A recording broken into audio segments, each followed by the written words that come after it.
Somewhere under the city of Clairton, Pennsylvania, 10 miles south of Pittsburgh, there's a basement most of the men working above it will never see. It isn't glamorous. It isn't much bigger than a two-car garage. And on an ordinary Monday morning in August, something inside that basement, a single valve, cast iron, smaller than a fire hydrant, held back enough pressure to level a room built to survive fire, heat, and a century of abuse. It didn't survive that morning. Picture what sits above that basement. Rows of coke ovens stretching for what feels like miles, each one glowing at 2,000 degrees, exhaling smoke and steam into the sky around the clock. Quench towers hissing thousands of gallons of water into superheated coke, sending up clouds that residents for miles around have learned to live under. Underground, a web of gas lines older than most of the men walking above them, carrying a fuel this plant makes out of its own exhaust. It doesn't look like a factory so much as something that's been breathing, badly, for over a century. Above that basement sits the largest coke works in North America. 392 acres of ovens, gas lines, quench towers, and rail track, swallowing 18,000 tons of coal a day and baking it down into 13,000 tons of coke, the fuel that keeps American steel furnaces alive. This place has been running in one form or another since 1916. It has survived world wars, strikes, recessions, and enough government fines to fill a warehouse. One valve nearly finished it in about 4 seconds. At 18 minutes to 11, on the morning of August 11th, 2025, the ground shook. Black smoke rolled 1,000 feet into the sky, over the Monongahela River, visible from towns that had no idea what a coke oven battery even was. 20 EMS agencies responded, 14 fire departments, 15 ambulances. One firefighter on scene put it about as plainly as you can. It looked like a bomb went off. It wasn't a bomb! It was gas! Coke oven gas, the same flammable byproduct this plant has manufactured every single day for over 100 years, got loose. And when it found a spark, it turned 2 coke oven batteries into a field of twisted steel. 2 men who walked into that plant that morning did not walk out. Here's the question this whole story is built on.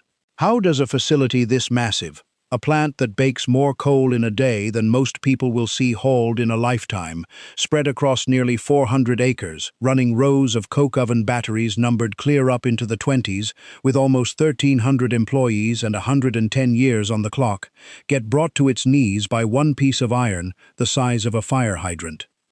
Because that is exactly what happened. One valve, rated to hold 50 pounds of pressure per square inch. That morning, it held 60 times that number. We are going to walk through exactly how that happens, how a machine this big depends on parts that small, how the coke-making process itself manufactures the very danger that killed 2 men, and what's sitting under that plant right now, today, still running, still baking coal, on the same kind of iron. This is the story of the one gas valve failure that blew up America's largest coke works. The facts that do not add up. Start with the plant itself, because the number alone should stop you. Clairton Coke Works produces roughly 4.7 million tons of coke a year. That is enough fuel to keep blast furnaces running in Indiana, in the Mon Valley, and in mills across the country that most Americans have never heard of but rely on every single day. Nearly 1,300 people clock in there. On any given shift, hundreds of them are working within a few hundred feet of gas lines, carrying a mixture that is, by definition, built to burn. That's not the unbelievable part. That's just Tuesday at Clairton. Here's the unbelievable part. The batteries involved in the explosion, 13 and 14, were built in the 1920s, rebuilt once in the early 1950s, rebuilt again in the late 1980s, which means some of the iron-carrying explosive gas through that basement had been heating, cooling, cracking, and getting patched back together for the better part of 100 years, and it was still running the week 2 men died. Keep climbing. Weeks before the explosion, a Clairton worker found a leak. Not a rumor, not a suspicion, an actual documented gas leak, coming from a valve downstream of the main gas isolation valve for battery 13. The company patched it, scheduled a full valve replacement for later in the month. Then, Before that replacement date ever arrived, a supervisor made a call that would put men in that basement anyway. Keep climbing. On the morning of August 11th, workers were sent down to open and close that same gas isolation valve, what the plant calls exercising it, and to flush built-up residue out of the valve seat with water. Coke oven residue clogs these valves constantly. Flushing them out is routine, unremarkable, the kind of task nobody thinks twice about. Except this time, the water going into that valve had nowhere to go. And here's the fact that should stop you cold. That valve was rated for 50 pounds of pressure per square inch. Investigators would later determine that the water trapped inside it reached roughly 3,000 pounds per square inch, 60 times what that piece of iron was built to survive. We are going to come back to that number. It is the reason this video exists. Put it in terms you can actually feel. 50 pounds per square inch is roughly what you'd find in a heavy truck tire. Firm, but nothing extraordinary. 3,000 pounds per square inch is close to the pressure sealed inside a filled scuba tank, or a pressure washer strong enough to strip paint off a steel hull. Now put that inside a valve never designed to hold it, bolted into iron that had already been heating and cooling in that basement since before most of the men working there were born. And here's a second debt worth opening while we're at it. To this day, not everyone inside that plant agrees on what really failed first. Some point to the age of the equipment. Cast iron nobody had gotten around to replacing. Others point to a decision made that same morning by people who chose water over the method the plant had always used. Was this a machine finally giving out after a century of abuse, or a shortcut that never should have been taken? Keep both possibilities in your head. The honest answer, as you'll see, is both. Because moments after that valve gave way, coke oven gas, an invisible flammable mixture that this plant manufactures around the clock, filled a basement shared by two operating batteries. It found an ignition source, and it exploded with enough force to be felt shaking houses in the next town over, across the river, by people who had no idea the plant was even having a bad day. 2 workers died. 10 more were hospitalized. One of the dead wasn't found for hours, buried somewhere in wreckage so unstable that rescue crews had to search room by room before they could even confirm he was gone. 20 EMS agencies, 14 fire departments, 15 ambulances, for one valve. So hold that number in your head. 50 pounds of pressure rated, 3,000 pounds delivered. Because everything in this story, the plant's whole 110-year history, the men who worked there, and the 2 who didn't come home, runs straight back through that one piece of iron. We'll explain exactly how a maintenance task that ordinary turned into a disaster that large. But first, you need to understand what this plant actually does to coal, and why a facility built to strengthen American steel has been quietly manufacturing its own worst enemy since the day it opened, the beast that cooks without burning. To understand why that basement was full of explosive gas in the first place, you have to understand what a coke works actually is. And most people, even people who drive past one every week, have no idea. Steel doesn't come from steel, it comes from iron ore, and iron ore doesn't give up its oxygen easily. You need a fuel hot enough and chemically aggressive enough to rip that oxygen loose inside a blast furnace. Raw coal won't do it. It's too soft, too impure, and it collapses under its own weight before it can do the job. What you need is coke, coal that's been baked, not burned, until almost everything except pure carbon is gone. That baking is the entire reason Clairton exists. U.S. Steel opened the Clairton Works in 1916, an $18 million investment sitting on the Monongahela River in the middle of one of the richest coal seams in the country. It was, at the time, the first full byproduct coking plant in the region and easily the largest in the United States, with 1,500 ovens crammed into the hillside. Within 3 years, it was processing 12,500 tons of coal a day. To put that in perspective, that's roughly 500 fully loaded coal trucks, rolling through one facility every single day, before most of the equipment now running there had even been installed. By the 1920s, U.S. Steel had shut down its scattered, wasteful beehive ovens at the mines entirely and centralized everything here. Here's the byproduct part that matters for our story. Older coke ovens simply burned off everything coal released as it baked: tar, ammonia, and a flammable gas mixture, straight into the sky. Clairton's newer ovens were designed to capture that gas instead of wasting it. Smart engineering. Cheaper fuel, less waste. But capturing a flammable gas means you now have to move it, pipe it, store it, push it through miles of underground lines, in and out of basements, through valves that open and close thousands of times a year, in a plant that runs every day, every season, for over a century. In solving one problem, how to turn coal into steel-grade fuel, Clairton's engineers created another one, quieter, that never really goes away. Every ton of coke this plant produces comes with a ton of invisible, flammable gas that has to be captured, cooled, and piped somewhere else in the plant to fuel the very ovens making more coke. It's a closed loop, and a closed loop full of explosive gas, run through century-old iron, is a bet the plant makes every single day it operates. That gas isn't the only thing this plant has spent a century learning to live with. Baking coal at 2,000 degrees also throws off sulfur dioxide, benzene, and a list of other regulated chemicals long enough to fill a government filing cabinet, because it has, repeatedly. In 1972, an EPA official touring the plant during a surprise inspection described what he saw in 3 words: Dante's Inferno. Decades of consent decrees, lawsuits, and fines followed. As recently as 2024, U.S. Steel agreed to a $42 million settlement with the county and environmental groups, money that went toward control room upgrades and permanently shutting down one of Clairton's oldest batteries, Battery 15, the sister battery sitting right next to the 2 that would explode the following year. The workforce itself learned early that this plant would not protect them by default. In the 1930s, after new federal law guaranteed collective bargaining rights, Clairton's workers organized hard, pushing through strikes to win union recognition and real contracts. That fight for basic protection has never really ended.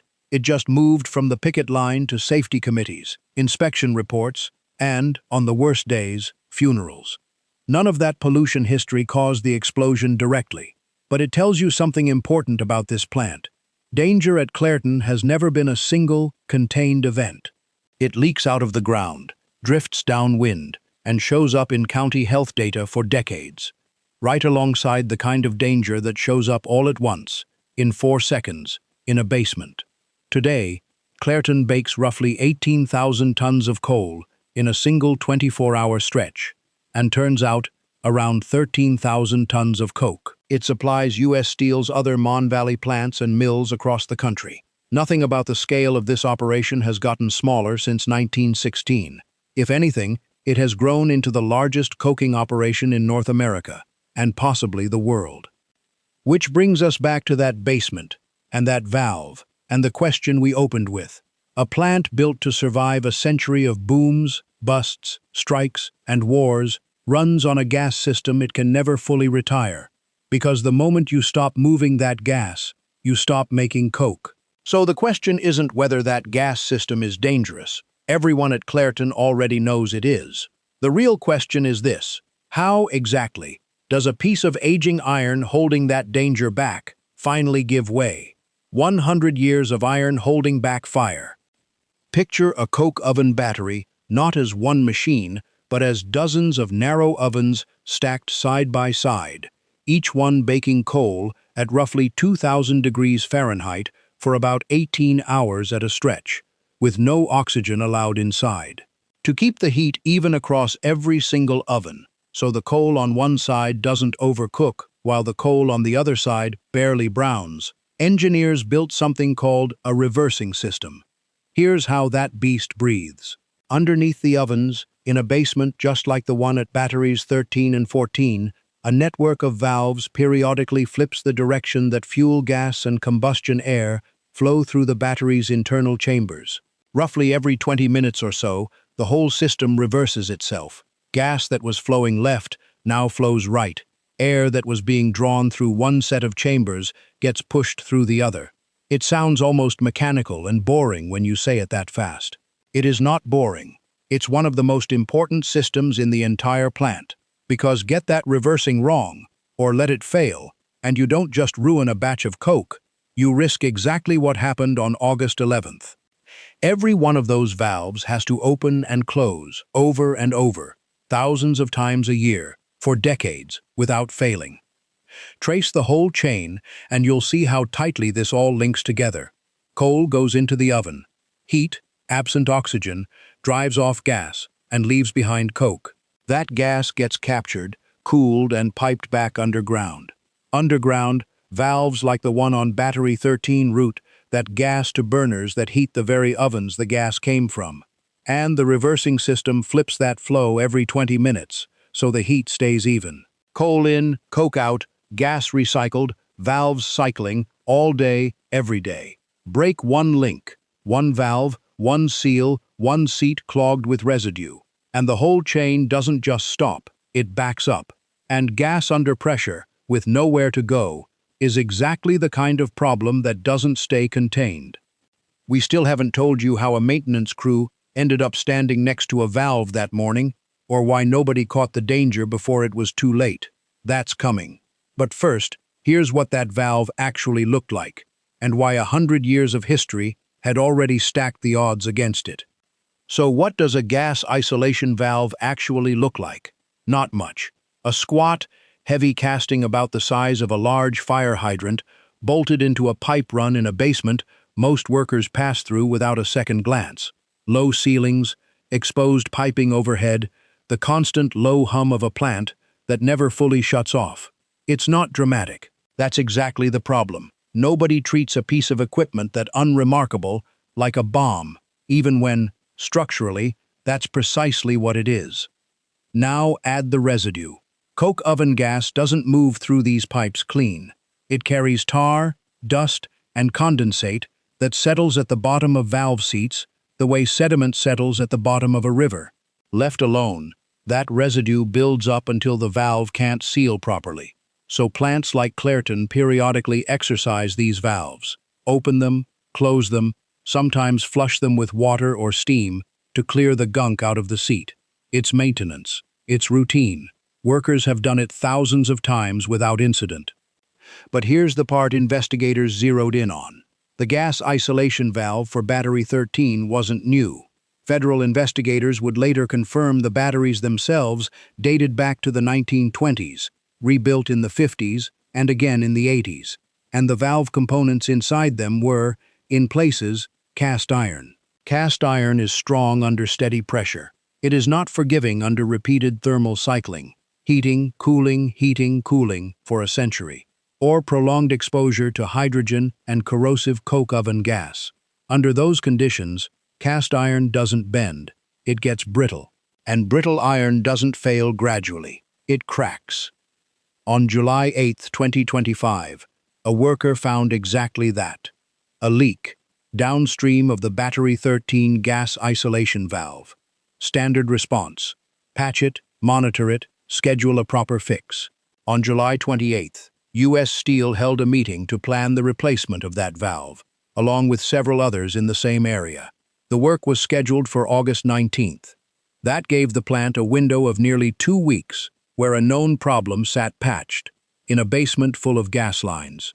Nobody shut the battery down. Nobody treated the leak as an emergency. That, on its own, wasn't unusual. Plants like this run on patches and scheduled fixes constantly, because taking a battery fully offline costs money and disrupts steel mills counting on that coke. Then came August 11th, 8 days before the scheduled fix. That morning, U.S. Steel decided to exercise the Battery 13 gas isolation valve early. A supervisor called a contractor, MPW Industrial Services, and asked them to bring a pump to flush the valve seat. The plant's own written procedure for this task never mentioned using water at all. Low-pressure steam had been the standard method. Somebody, that morning, made a different call. High-pressure water went into a valve with a sealed cavity inside its body. Water doesn't compress. Pump enough of it into a sealed space with nowhere to escape, and pressure climbs. Fast, with no warning you can see or hear. The contractor's pump had no relief valve to bleed off that buildup, which meant that once the pressure started climbing, nothing was in place to stop it. Investigators would later find that pressure spiked to somewhere near 3,000 pounds per square inch, inside a valve engineered to handle 50. Something built in the 1920s, patched under a leak, nobody treated as urgent, holding back 60 times its rated limit. That is not a system failing quietly. That's a system that was never going to hold. Sit with the irony of that for a second. A gas isolation valve exists for exactly one job: to let workers safely cut off the flow of explosive gas to a section of pipe before anyone works on it. It is, by design, the plant's safety net, the thing standing between routine maintenance and disaster. On August 11th, the net itself became the failure point. The exact piece of equipment built to prevent a gas release was the piece that caused one, and it didn't hold. Men working inside the thing that could kill them. Nobody walks into a job at a Coke Works without knowing, on some level, what they've signed up for. But knowing it and living inside it every day are two different things. Workers at Clairton spend their shifts around ovens baking at 2,000 degrees, around gas lines carrying a mixture that can kill you two different ways: by fire or by suffocation, if you breathe it without protection first. It's loud, it's filthy. Coal dust settles into everything, and the heat radiating off an active battery is the kind you feel through your boots. Veteran steelworkers there will tell you the plant runs on two things in equal measure: hard-won skill and the simple fact that the coke has to keep moving, because thousands of paychecks, theirs included, depend on it. A University of Pittsburgh study, funded by the National Cancer Institute, found that coke workers in Allegheny County had cancer rates 2.5 times higher than other steelworkers in the same region. Among men who spent 15 years or more working at the top of the ovens, where fumes concentrate the most, 28% died of lung cancer. That's not an accident statistic. That's just what showing up to work looked like, year after year, decade after decade. And the accidents never really stopped. In 2009, a maintenance worker was killed in a blast at the plant. In 2010, an explosion injured 14 employees and 6 contractors. OSHA fined U.S. Steel and a subcontractor $175,000 for the safety violations behind it. In 2014, a worker was burned and later died after falling into a trench. In 2018, a fire tore through the plant's pollution control equipment, knocking it offline for weeks and blanketing the region in the kind of sulfur smell residents still remember. As recently as February of 2025, just 6 months before the explosion this story is about, a separate incident at the plant injured 2 more people. None of that happened in secret. Clairton runs joint labor management safety committees, made up of union and company representatives, whose entire job is catching problems like a leaking valve before they become a headline. They knew about the plant's condition. Everyone who worked there knew. Ask anyone who's worked there long enough, and they'll tell you the same thing in different words. There are a lot of ways to get hurt or killed at Clairton, but explosions are the one everybody actually fears.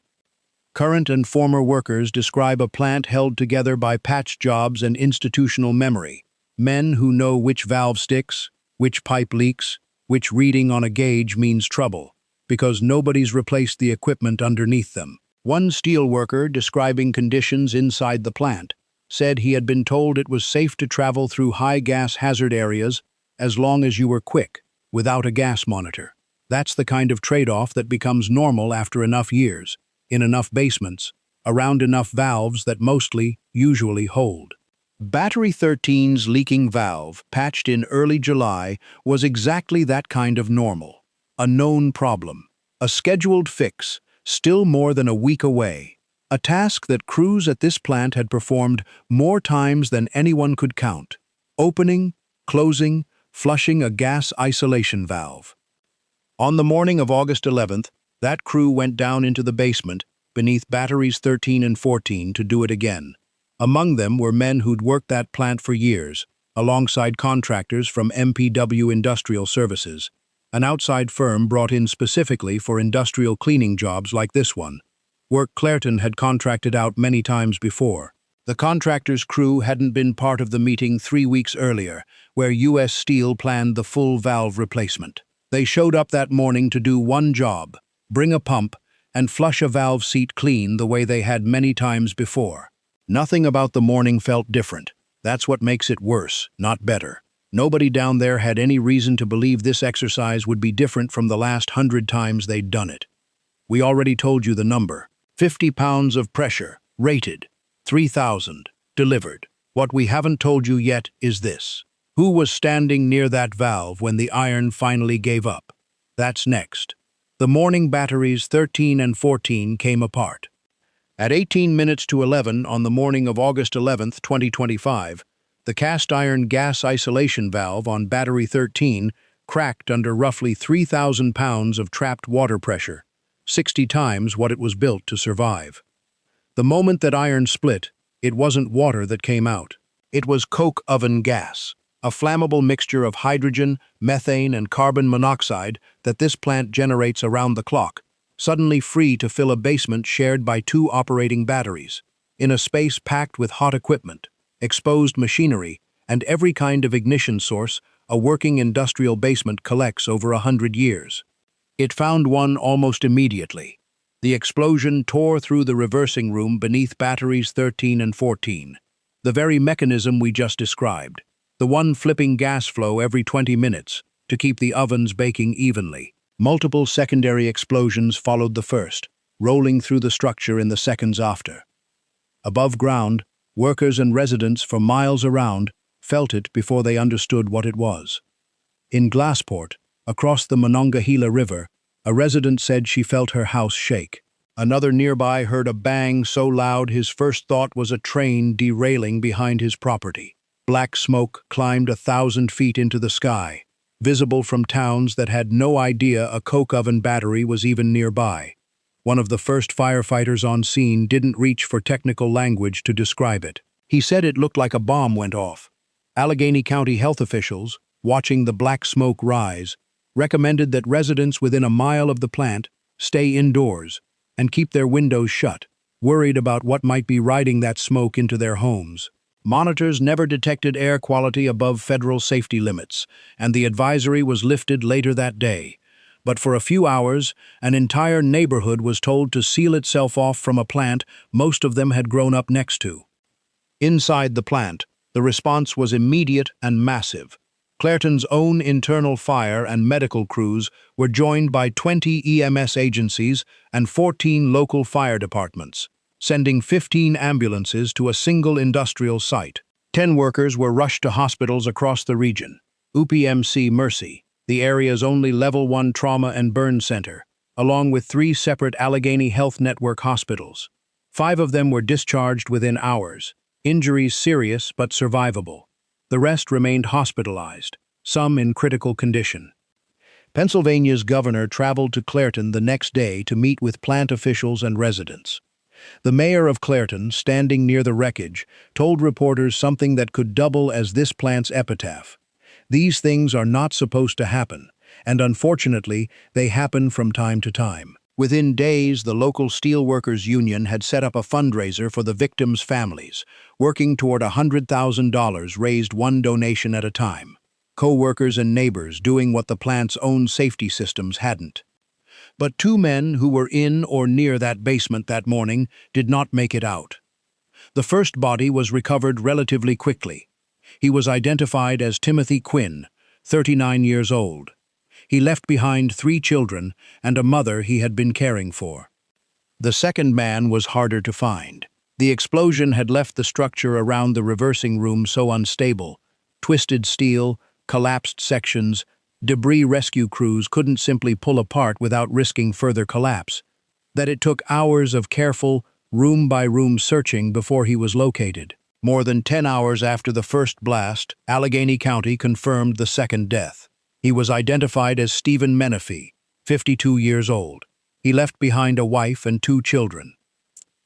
2 men, gone in the same handful of seconds that a 100-year-old plant had, until that morning, survived without them. 1,300 people work at Clairton.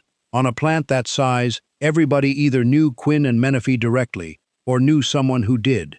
Shifts that day didn't just stop for an investigation.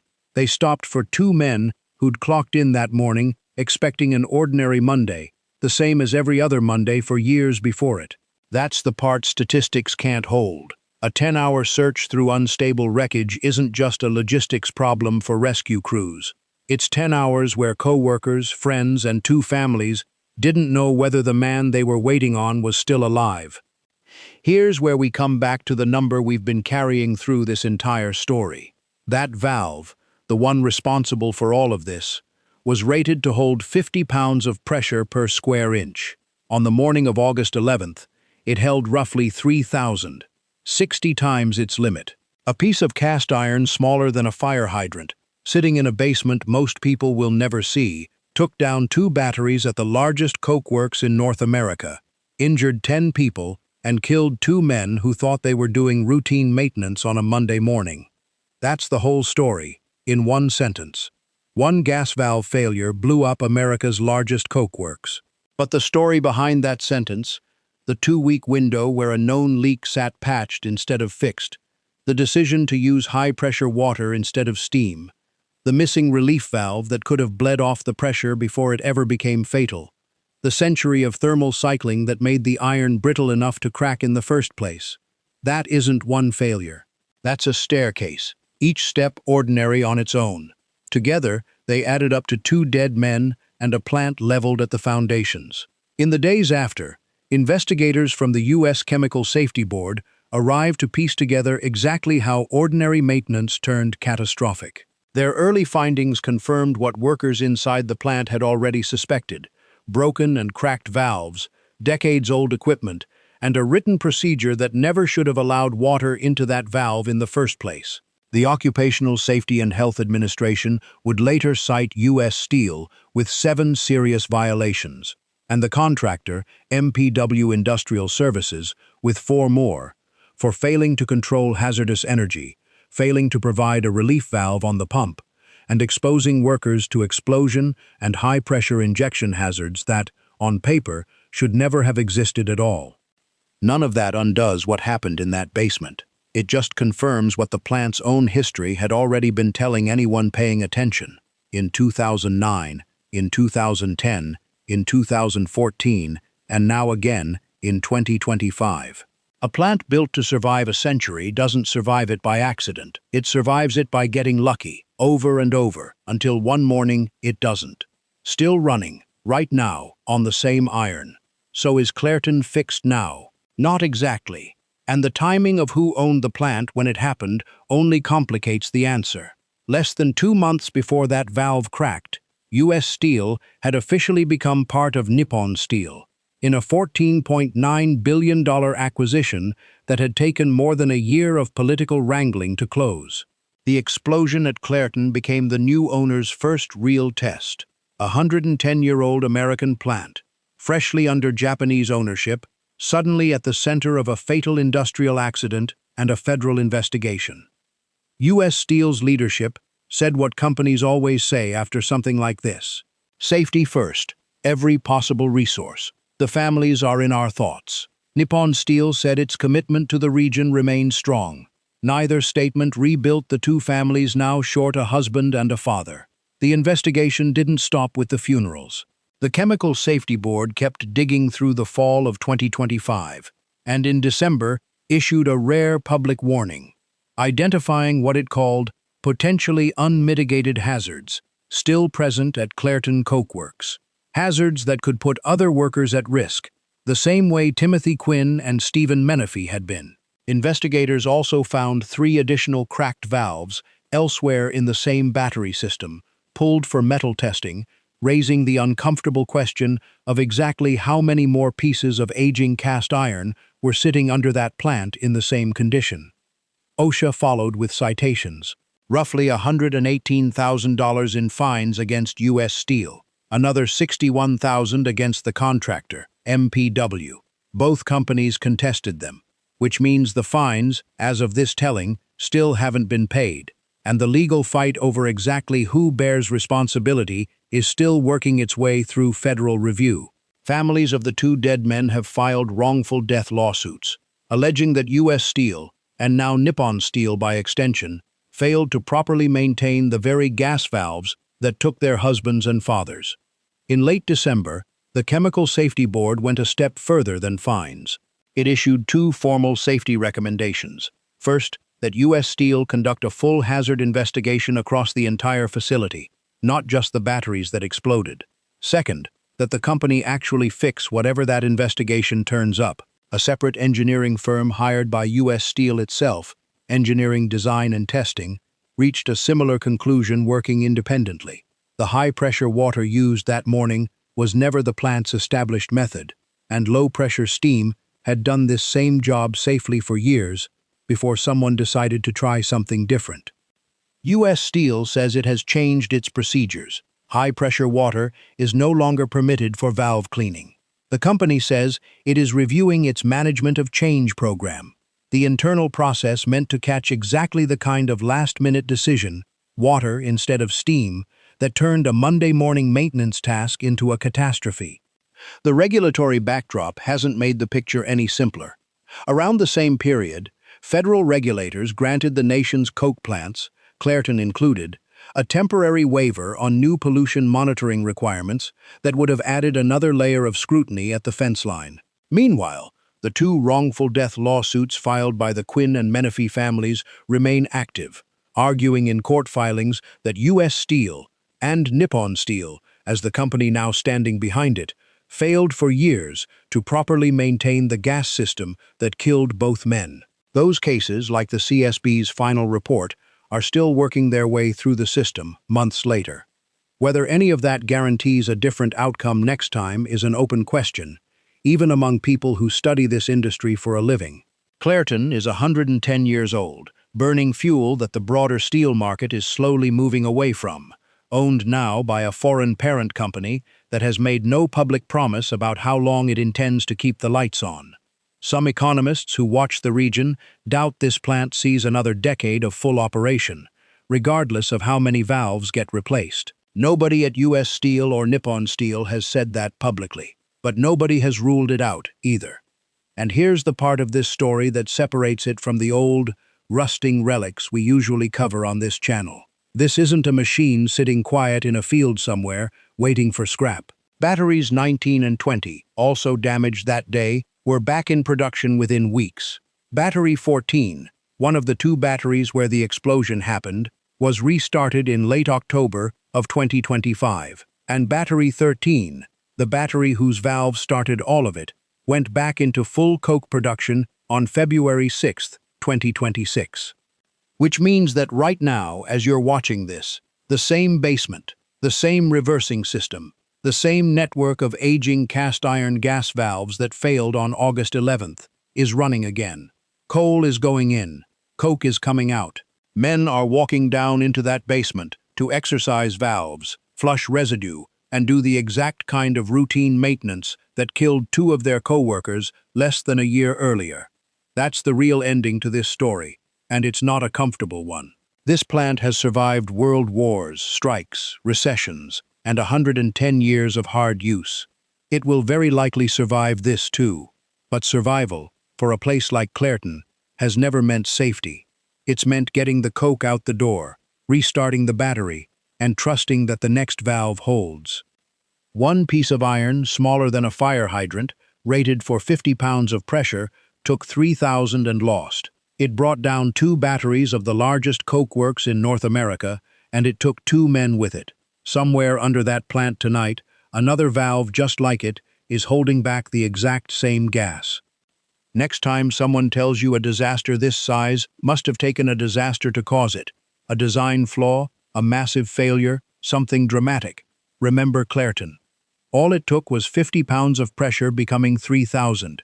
Inside a piece of iron smaller than a fire hydrant, in a basement nobody was watching closely enough. They don't build plants like Clairton anymore, and they don't build men willing to work inside one either, except that they still do, every single day, in that same basement, on that same iron.